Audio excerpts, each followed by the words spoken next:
Umut Kervanı platformuna üye Adana Umut Dergida Bankamızın 1 Haziran 7 Temmuz arasında yaptığı faaliyetleri açıklıyoruz.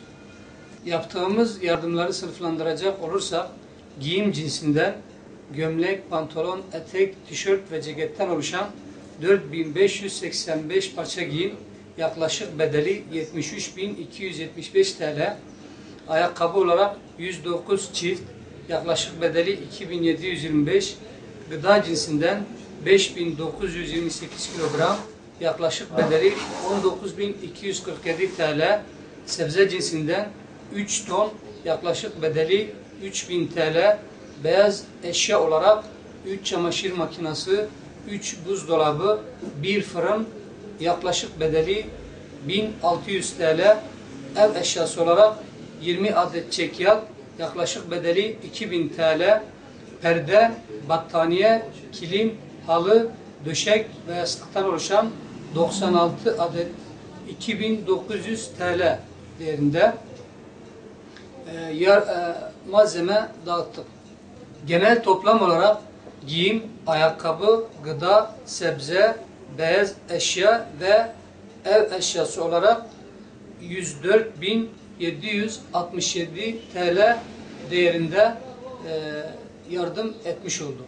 Görüldüğü üzere yaptığımız yardımlar devamlı hamdolsun artmaktadır. Şu anda mübarek Ramazan ayına girmiş bulunmaktayız. Gıda bankamıza müracaatlar daha da çoğalmıştır. Doğal olarak hayırseverlerden, vatandaşlarımızdan beklentimiz inşallah zaten zekat, fitir ayıdır. İnşallah yardımlarını çoğalttıkları zaman biz de daha çok fakire ulaşacağız, daha çok yardım etme imkanına kavuşacağız. Allah şimdiden hayırlarını kabul etsin.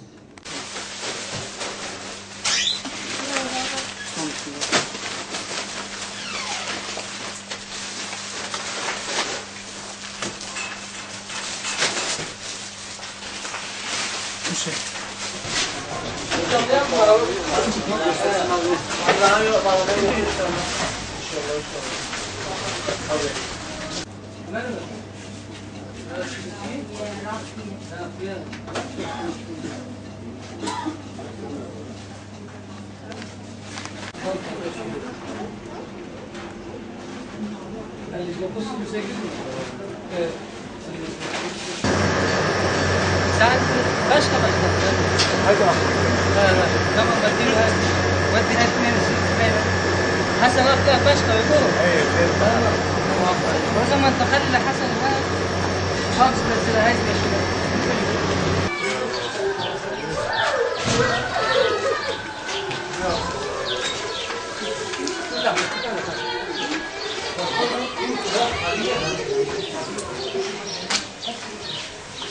bu ne? Bak adına geçip korkuyorum. Hayır mı? Bu adamların ihtiyacı var. Allah yardım etsin. Sende bir sürü var böyle şeyler sende. Var. Yok mu? Fiyatı ver adamlara anlamıyormuş.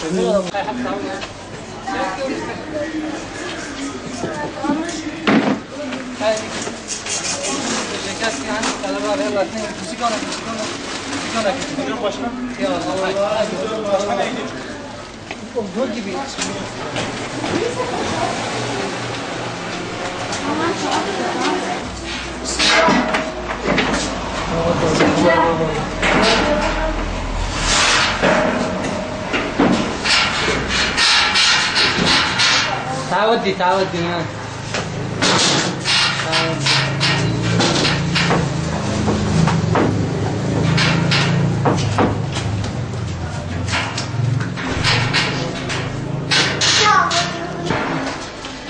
bunları çıkartın ya tabii açın.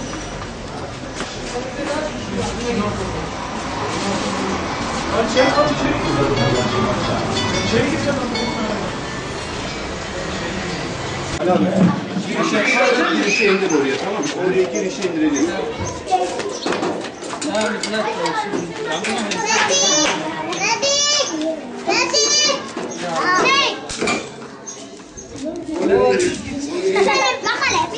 Bir kare. Güzel.